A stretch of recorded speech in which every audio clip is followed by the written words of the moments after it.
What's up, Dan the Man fans, and welcome back to the channel for a very special episode. That's right, the 2025 Pokémon TCG World Championships have just wrapped up in Anaheim, California, and wow, what a weekend it was. We saw surprises, heartbreaks, and some absolutely legendary plays, and in the end, we crowned 3 brand new world champions across the juniors, seniors, and the masters.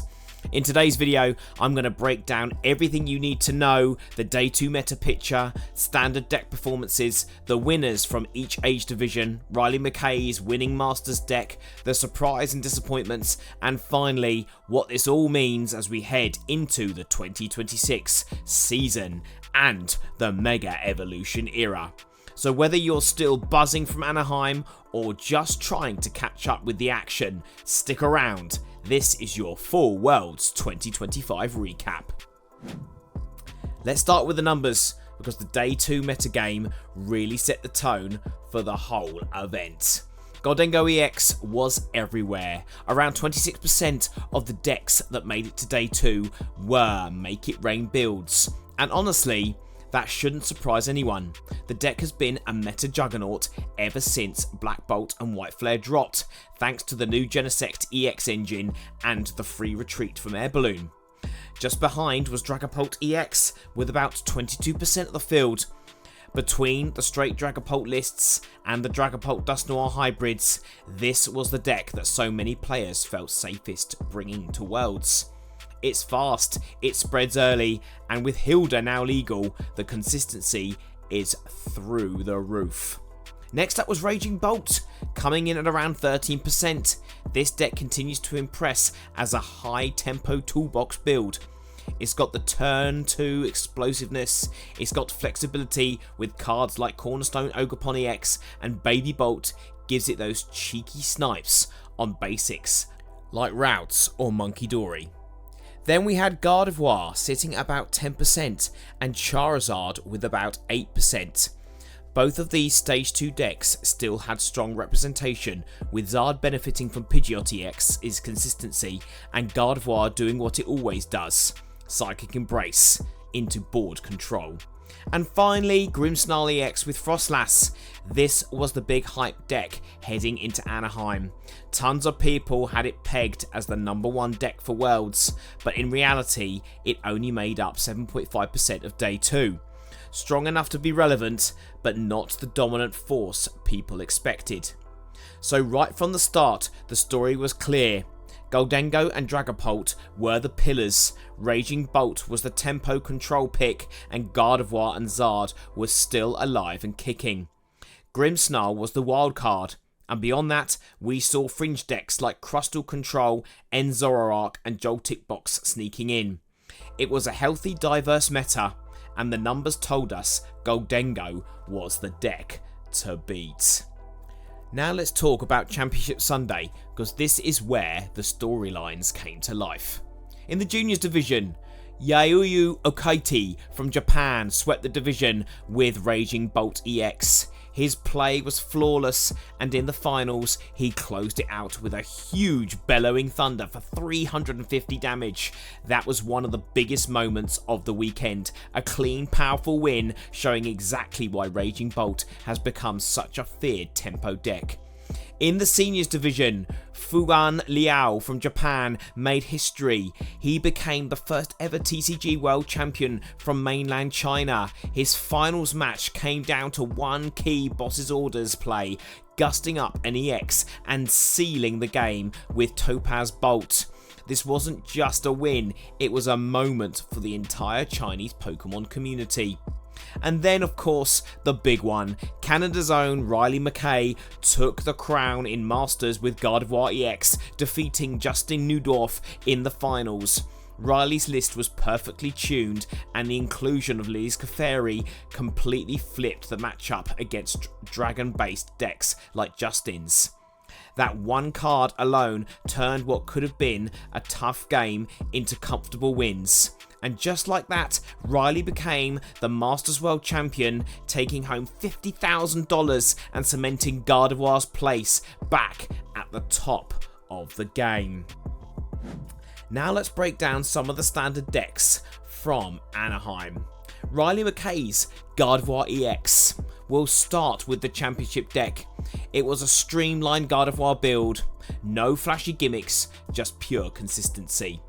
The Psychic Embrace engine with routes Curlier and Gardevoir EX did the heavy lifting. Monkey Dory provided insane damage repositioning. Fluttermane, Mew EX and Vezendippity rounded out the toolbox. And then the secret sauce, Lily's Clefairy EX, which punishes Dragapult and Raging Bolt by flipping their weaknesses. The trainers were also equally clean. 4 Research, 4 Iono, 2 Rare Candy, TM Evolution and a tight Gust package with box and counter catchers. Nothing wasted, everything streamlined. This wasn't about high rolling, it was about precision, and Riley showed exactly how to pilot it on the biggest stage of the Pokémon TCG. Next, let's have a look at our runner-up. That's right, Justin Newdorf's Dragapult EX, who bought this dragon-based deck right around to the final. His list was built to pressure Gholdengo and Zard, with consistency tools like Hilda and Neo Upper Energy to keep the tempo going. Justin's deck had a ton of raw power and it carried him all the way to second place.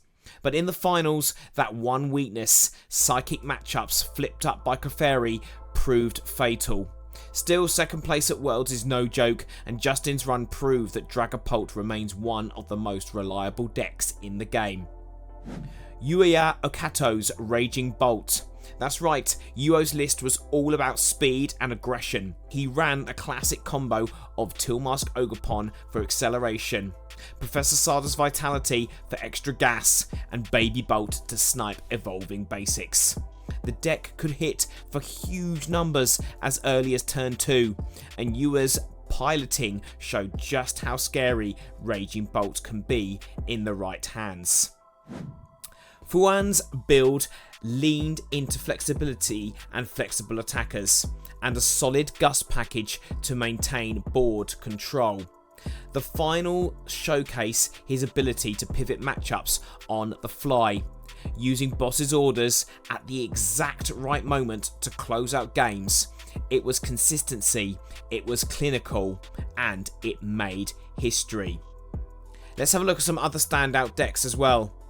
Gholdengo EX may not have won, but it was everywhere in day 2 and had multiple players finish in the top cut. The Genesect engine plus Air Balloon made it one of the cleanest Stage 1 engines we've seen in years. Dragapult Dusknoir also had strong representation. Curse Blast spreading 13 damage counters let top players map prize perfection, and it was a nightmare for Zard and Raging Bolt all weekend. There was also some road picks as well. Zoroark, Crustal Control and Flareon Noctowl didn't top, but they showed that innovation is alive, and they'll remain spicy picks for the right meta call going forward. So, what didn't go as expected? The biggest letdown was definitely Grimmsnarl EX with Frostlass. This was the number 1 predicted deck from August, but in Anaheim it just couldn't deliver. Frostless spread wasn't enough against tight lists, and players came prepared with item removal and tempo plays. It was still present, but nowhere near the monster people thought it would be. Gholdengo EX, despite being the most played, also disappointed by not converting into a win. It's still incredibly strong, but this was proof that sheer numbers didn't guarantee victory. And finally, Charizard EX with Pidgeot had a middling weekend. Solid, consistent, but just a step behind the pace of Dragapult and Gardevoir. So, what does that mean for the trading card game as we move into the 2026 season? First, Gardevoir is back in the spotlight. Riley's world-winning list will be copied everywhere, and Psychic Embrace remains one of the most skill-expressive engines in the game. If you don't have a plan for Clefairy Techs and Monkey Dory spread, you're in trouble. Second, Gholdengo is still a pillar. Despite not winning, it has the most played deck in Anaheim and will remain tier 1. Third, Dragapult stays reliable. It didn't lift the trophy, but it proved once again that it's a deck you can trust in a tough big tournament. And finally, the big one, Mega Evolutions is coming in 2026. With brand new mechanics and new cards dropping soon, we're about to enter one of the biggest shakeups since the Scarlet and Violet era. If Worlds taught us anything, it's that no deck is invincible and innovation will always find its way to the top.